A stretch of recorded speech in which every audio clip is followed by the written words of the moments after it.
Hey guys, welcome back. Today we're going to go through the brand new Hytale update 5.4 pre-release patch notes. And as always, I'm going to be reading everything directly from the blog post so you don't miss a single change. This update has some really interesting additions, including the social sidebar, audio occlusion, and a ton of visual and audio improvements across the game. I've also got gameplay on screen for some of the bigger changes, so where it makes sense I'll break things down a little further or show before and after comparisons where possible. So without further ado, let's jump straight into it. For the headline features, the social sidebar. You will now be able to add your friends, see who's online, and join the world directly from the main menu. Players can also invite friends to their own worlds, and find Discord friends if accounts are linked and block other players. To get more out of this, you can also enable Discord integration. If you've already integrated before this update, you will need to deactivate then relink from your Hytale's account page, otherwise you can just activate. I've been linked for a while now, so I need to disconnect and then reconnect. Let me do this right now. Alright, now that the account is linked again, all I need to do is head into the new settings tab and enable the Discord integration from there. Once this is done, you're ready for other Discord friends to then appear alongside your Hytale friends. And while I'm here, let's go over the other settings in the social tab relating to presence and privacy. From bottom to top, you can toggle friend requests, and when it's off, they will receive a not accepting friend request error. You can choose who can invite you. You can toggle whether friends can join your world directly while you are hosting. Who can see the server or world that you are on. Who can see what you are doing, including in menus or playing. And who can see that you're online. Let me warm up my old account and show you this in action. Previously, you would have to click online play, turn on and then save and then send the code to your friends. Now though, you can just go straight here, invite to world. Would you like to open your world to friends? Yes, confirm, and instantly the world starts opening up to connections. The friend will get a notification and they can join.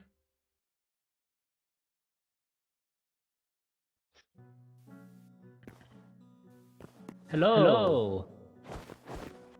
Alright, these social features are great to see, but that's not all. Servers are also getting some love this week, with Simon posting that he'll be opening up applications for servers to be listed in a new in-game server browser. It's been about 3 months and some great community servers have already come together nicely. We've been working on the server performance and we'll keep at it, but now feels like the right time to start letting players find these servers in-game. A blog post is coming that will lay out how server discovery will work going forward, which ties in nicely with today's update as your friends will be able to join you as well very easily. Moving back to the other headline features, audio occlusion has now been implemented. This feature uses raycasting between sound sources and the listener, muffling audio depending on what materials divide the two. Let's listen to an explosion in and out of the water. Behind a tree. Behind some stone. Behind some wood. And behind a wall.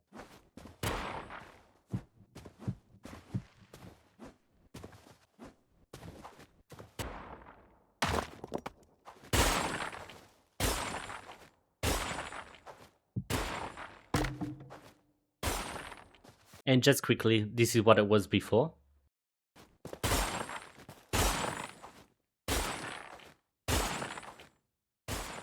For combat items and equipment, the deployable turret has had a change of heart, and it will now treat the one who placed it as an ally. They improved the appearance of burn, freeze, and poison status visual effects. Let me put the before and after on screen, but I wasn't able to figure out how to freeze myself, so we'll just focus on the burn and the poison. Now take note of the skulls, because I think that's the difference between the old and the new version. You can see there's a lot more right now, whereas in the new version there's really only one on the screen at a time, so I think your vision will be impeded much less. Now with the fire, I can't actually tell what the difference is, so let me know down in the comments if you can. I tried a number of different perspectives and they all look quite similar. They've updated the particle effects for unarmed attacks. You can see it's a bit spiky, but in the newer version it's more rounded. Item entities now have hitboxes that better resemble the item dimensions. For world and blocks, they've added the gold pipe large, gold pipe long, and gold pipe large mouthpiece blocks. This now completes the set for the gold blocks. They also updated the texture for decorative metals.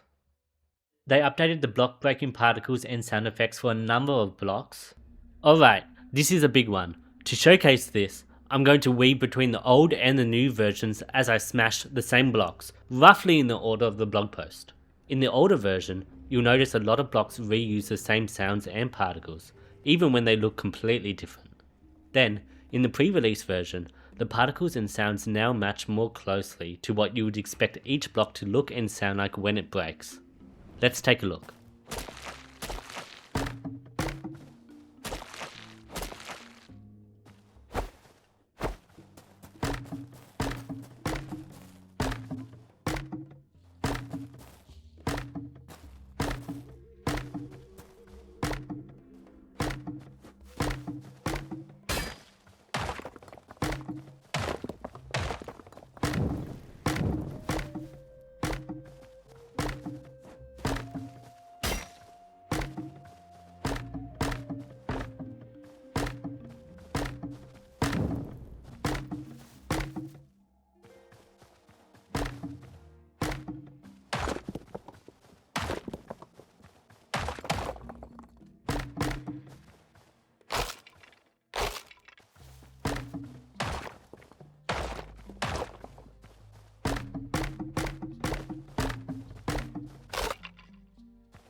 Alright, that was a lot. Let's move on.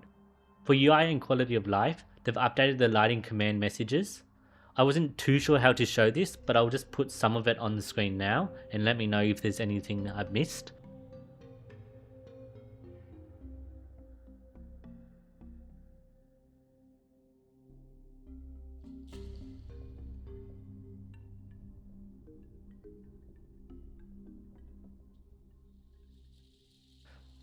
They also improved the plural handling for messages regarding mods. They improved the backup systems to support further localization, and they improved upon backend systems to enhance performance.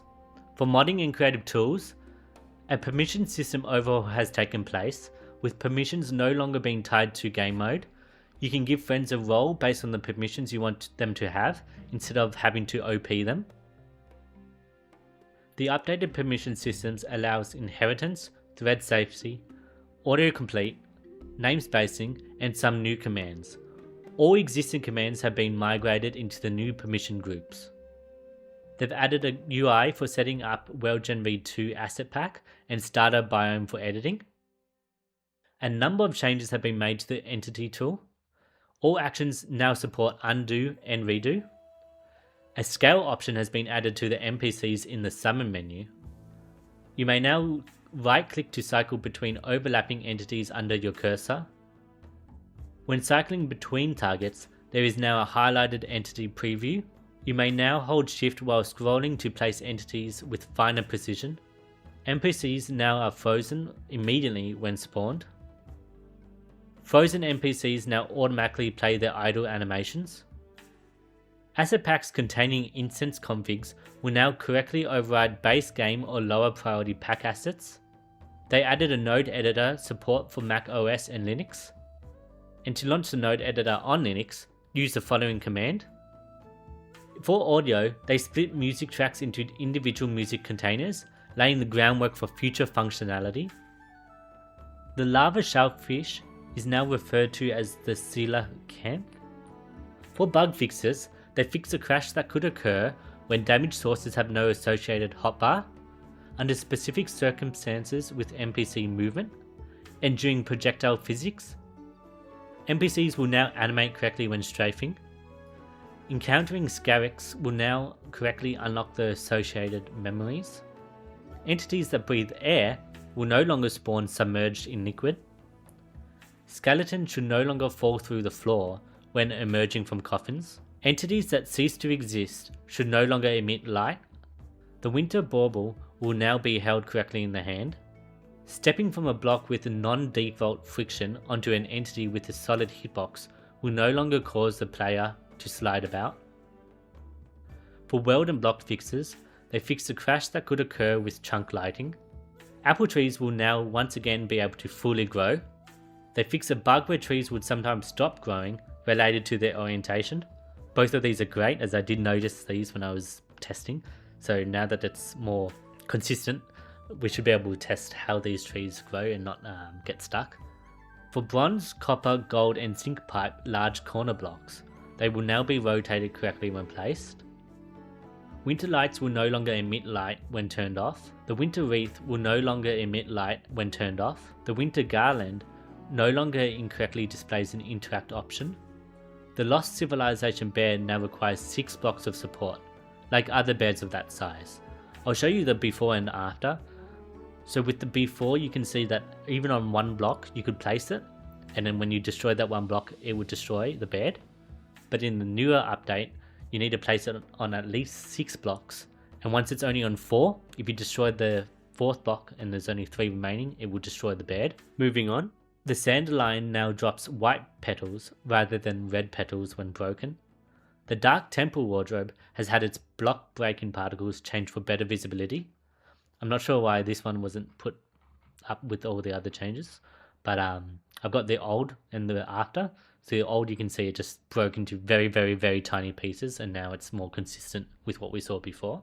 And for the new exploration worlds generated by the portal in the crossroads, they will now be named correctly. For creative modding and plugin fixes, they fix a crash that could occur when hot reloading asset packs or when using builder tools. They fix an issue relating to the missing or invalid manifest.json error that could occur with jar-based plugin asset packs. Reconnecting after going through a portal will now take place to the last world visited instead of the crossroads. Entity hitboxes now correctly match the model when rotating with the entity tool. They fix rotation gimbal not working correctly with roll. The tint tool's opacity setting will now act like opacity rather than transparency. They fix position 1 and position 2 commands incorrectly moving selection boxes. They fix arbitrary rotation of entity selections with no blocks in them. They fix a number of notifications for creative tools. They updated the entity tool legend to remove an incorrect hotkey. For UI and display fixes, commands with root arguments and usage variants should now autocomplete correctly. Command suggestions will now correctly display for the player. Map markers now have consistent name, size and offset. For audio fixes, Swimming closer to or further away from others will now affect the volume of voice chat.